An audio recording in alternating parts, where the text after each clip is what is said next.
Hey guys, JT Tran here, and I am with a very special, actually awesome guest, my friend Adam Lyons. Dude, good to see you. Adam here is a great dating coach. In fact, he's been voted one of the number one, actually best pickup artists in the world. Makes the list regularly with me. So I want to talk to you guys about something that a lot of pickup artists don't really go into, because they're all about like getting girls. But the reality is, we get into pickup to get a relationship, to get a girlfriend. So Adam is a perfect expert for this.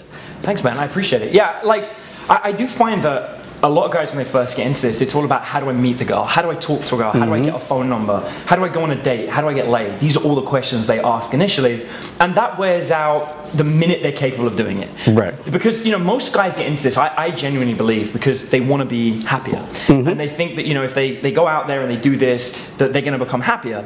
And what happens is, once they start getting sex regularly and they start being able to get girls, they still aren't happy. That void that they think is going to be filled by being able to go out there and get any girl they want isn't actually being fulfilled. And this is usually because there's something much deeper that's missing. And that was good. That's missing. And that typically comes from, maybe they've had a bad childhood where they were bullied at school, and they want the cool kid and they want to prove to everyone they're the cool kid and they can get the girls. Or maybe they were rejected a whole bunch of times, or stuck in the friend zone by a girl that they really liked. Whatever the problem was, they're trying to fix that by going out there and trying to have sex with a girl, and they think that that's the answer, and it's not. And when they get there, and they have to get there first, until they get there, they're like, no, whatever, if I could get hot girls, I wouldn't care. Right. Everyone thinks that until they get there. The minute they get there, they're like, well, why don't any of these girls want to date me? Why don't they want to stay in a relationship with me? And guys make the mistake of thinking that because they've been in a relationship once, now they can do it anytime. They can go out there and meet a girl, and if they have sex, it's going to be a relationship.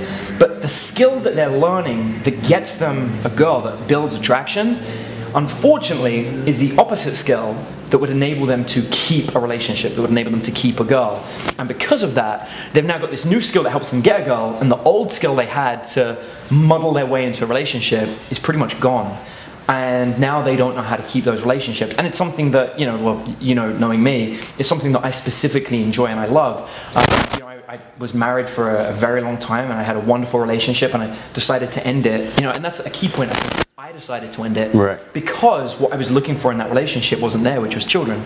And I really wanted children. I moved on, and literally my next relationship, I got kids, because that's what I wanted.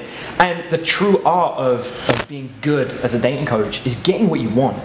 And when you get to the point where you realize that you want a relationship and you want to hold one down, then I suppose the things that we talk about today will be really helpful. Yeah, it's an evolution of us as pickup artists. We go in to get a girl, get a girlfriend, maybe become a husband, and then eventually, the adventurehood of being a father. Yeah, it's just that next progression of whatever it is that you want to do, and being capable of doing that.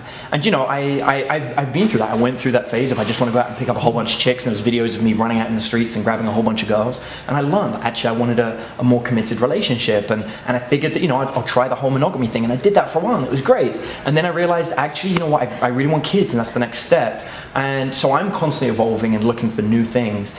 And yeah, every single guy that's watching this, I can pretty much guarantee you, the majority of you at least, at some point, you'll go from being able to get a whole bunch of girls to actually saying, wait, I really want something more meaningful.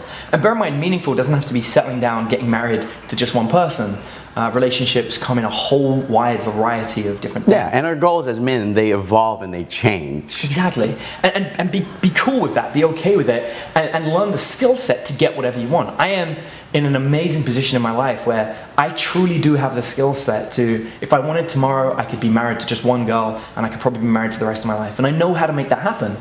But the beautiful thing about this skill set is I don't have to stay in that marriage. I can leave and get a new relationship and find something else. A lot of guys worry that they'll leave the right girl behind, and then they'll miss out and never be able to find the one again, or that they'll die alone. No, I'm not worried about either of these things. I have this skill set that is mine to keep, where I can always find somebody or find what I want. And so I'm constantly just looking to create the lifestyle and relationship style that I want.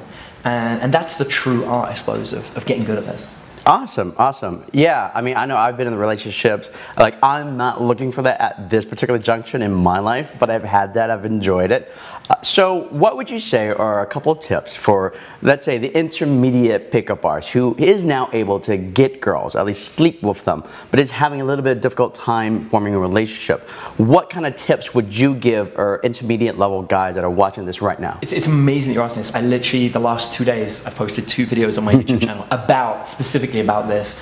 And I think one of the biggest tips that I gave was most pickup artists are being taught be in the moment, live in the moment, enjoy the moment. And because of that, they never really think about the future. And when you want to convince somebody that you're interested in a longer relationship, or that you see them as more than just a fling or a one-night stand thing or an instant attraction thing, then you need to talk about the future. You need to bring that up into conversation. Right. And so one of the things that I suggest to guys is whenever you're hanging out with a girl, make sure that before the end of the hangout, so somewhere in the 2/3 through the amount of time you're planning on spending with them. So if you're going to hang out for 3 hours, it'll be at the 2-hour mark. Talk about doing something in the future. And don't just say, oh, wouldn't it be cool if we did this? Actually arrange it. So be like, you know what, next Wednesday there is a show that I really want to go to. Why don't you come with me? Yeah, and future planning, future projection. Bingo, yeah, plan it out and actually set the time and date and location, organize it, make it a done deal before the end of the interaction. That way, the next hour of the interaction with her, she's like, wow, this guy's already thinking of hanging out with me again. That's really cool. I like that. Like, and the thing about that is you're not planning on having kids. You're not like, we should be boyfriend and girlfriend next week. You're just saying, same as with a typical pickup, you're justifying the reason. Next Wednesday, look, I've got this show, I really want to go. I want someone to come with me. You're cool. Why don't you come with me? It'll be fun. We can hang out again and enjoy the show. I've got a couple of tickets, why not? And it just lets them think that, wow, this guy's already thinking about seeing me again. He doesn't just perceive this as a one-night stand thing. And 9 times out of 10, that's enough to create a relationship. And I would say for the first 3-4 months of your relationship, you should consistently be planning the next date on the previous one. Just presume that you guys are going to hang out. Yeah. Suggest the activity. Yeah, exactly. Yeah, just be like, hey, you know what, next Sunday I've got this thing. Do you want to come and do it? And you can even put it on them. You can be like, hey, you know what, the last 3 times we've hung out, it's been my idea. When do you want to hang out next and what do you want to do? It's all on you. Yeah, great advice. Now, here's one that I hear constantly, and I think this is part of like the growing evolution as time goes on, kind of dating changes. Should a guy ever actually have a conversation to say, like, as if we were in high school, do you want to be my girlfriend? Check yes or no. Should they ever do that? Just no. Just okay. Never. The best thing about relationships is just assuming it is exactly what you want it to be and relaxing in it. I meet so many guys that are stressed about, like, well, I want her to be my girlfriend. It's like, well, she is your girlfriend. She's a girl, she's a friend, you're hanging out and you're having sex, what are you worried about? And it comes out what they're really worried about is they don't want to sleep with somebody else. And so they want to put these boundaries around it to stop them sleeping with somebody else. And sure, that can sometimes work, but it's not the best way to do it. The best way to make sure that somebody isn't sleeping with anybody else is to make sure that you are the most fun, most interesting, and most sexual person in her life.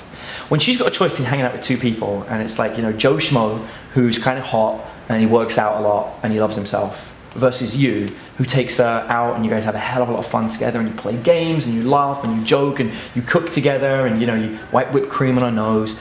She's going to pick the guy who wipes whipped cream on her nose every single time because that's fun, that's enjoyable, it's something engaging. Whereas, hanging out with Joe Schmo, sure, it's cool and he looks pretty. And even if at the initial part of the relationship, the 2 of you are hanging out, she's going to lean towards you. When I had my relationship with the girl that I got married to, when we first got together, I wasn't the only guy competing for her. There were 2 other guys that were going after her. And one of them, I totally remember this now, he was like a ripped male model type guy. He was really cool and successful and everyone thought he was great. And there was a part of me every so often that would just be like, wow, is this guy really capable of getting her off of me? Like, is that a thing? And I just realized, I don't even care. Like, I'm just going to enjoy the moments I have with her, extend it as far as I can and see what happens. And sure enough, in a competition between the 2 of us, with me just not caring about it, he started getting weirded out. I remember there was one time I was in a venue with the guy and he went up to her and was like, who's this guy you're hanging out with? And he got defensive. And I was just chilling. I was like, hey man, nice to meet you. I wasn't a-mugging him, I wasn't being rude. I was just being cool and chill. And I was like, I don't even care what happens right now. If it doesn't go down with this girl, I have a whole bunch of other girls I can go and see and I'll get them like that. And if it does, then that's great. And sure enough, his jealousy made him lose out. And he couldn't handle the fact that there was a guy that wasn't ripped, that wasn't a cool hotshot guy, that wasn't into sports, and yet he was the one that he was competing with. And because of that guy's jealousy, I was winning. So you should definitely, speak with your actions rather than just your words. Yeah, for sure. And in fact, don't even necessarily worry about speaking it. Just continue and see what happens. Just enjoy the process. If you think about spending your entire life with somebody, remember when you're thinking about dating somebody long term, you're opening up the possibility that it's life. That's a hell of a lot of years. We're talking decades.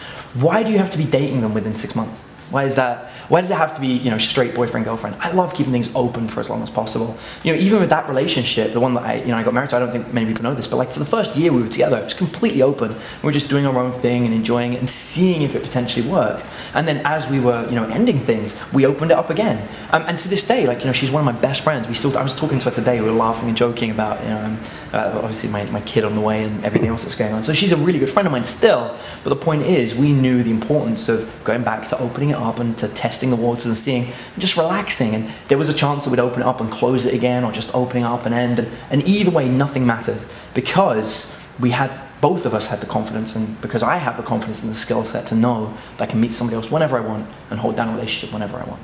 So one last question. Sure. Now, gone through the relationship, what happens when it ends? What kind of just really quick advice should a guy do when a relationship ends? How does he end it? How does he get over it? Just really quickly. So yeah, there's two types of ending, right? There's she leaves you and there's you leave her.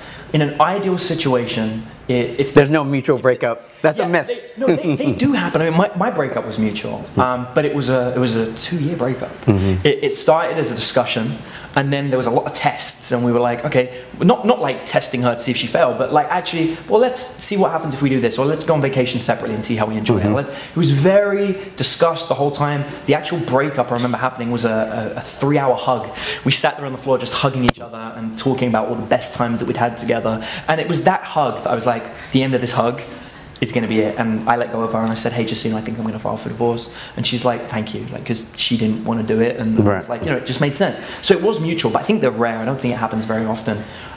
Yeah, and so and outside of the mutual breakups, typically the situation you're going to find is either she breaks up with you or you break up with her. If the girl's breaking up with you, then the best thing you can do is add as many positive emotions as possible. And I actually made a YouTube video about this recently on my channel. And the way you can do that is think of all the cool things you get to do now that she's not around. So if you like walking around your apartment naked and she hated it, now you can start doing it. Or leaving your socks on the floor, or leaving the toilet seat up, or hanging out with that girl that she didn't really like. Make a list, literally write it down. And as you start realizing all these cool things you can do now, you'll be getting over that breakup a lot better. And there's actually a neurological reason that we go into. It's like operant conditioning, right? Yeah, positive conditioning. Yeah, you're actually kind of messing with your brain chemistry, and it's to do with how the neural pathways form. And we talk about it on the channel in depth. So I won't definitely check that out. But yeah, it's fun, it's interesting to learn. And then the other way is if you're breaking up with her, and if you are, the best way to do it is to go to a public place. Typically I like to get a small meal, but I don't eat it in the restaurant. I get it to go and I sit on the doorstep, on the curb or what have you, or on the park bench, or get a coffee or whatever it is.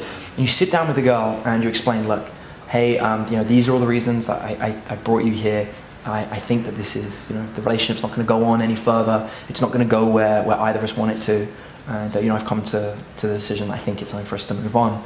And she's going to give you a whole bunch of emotions. She's going to be anger, she's going to be upset, she's going to be sad, and she's going to be, she's going to plead and beg and offer you sex and all sorts of things. And what you do is you just sit there and take it, all of it. And you're just constantly like, I understand, I'm here for you as a friend if you need me to be. I also understand if you don't want me to be here, for me to be there as a friend.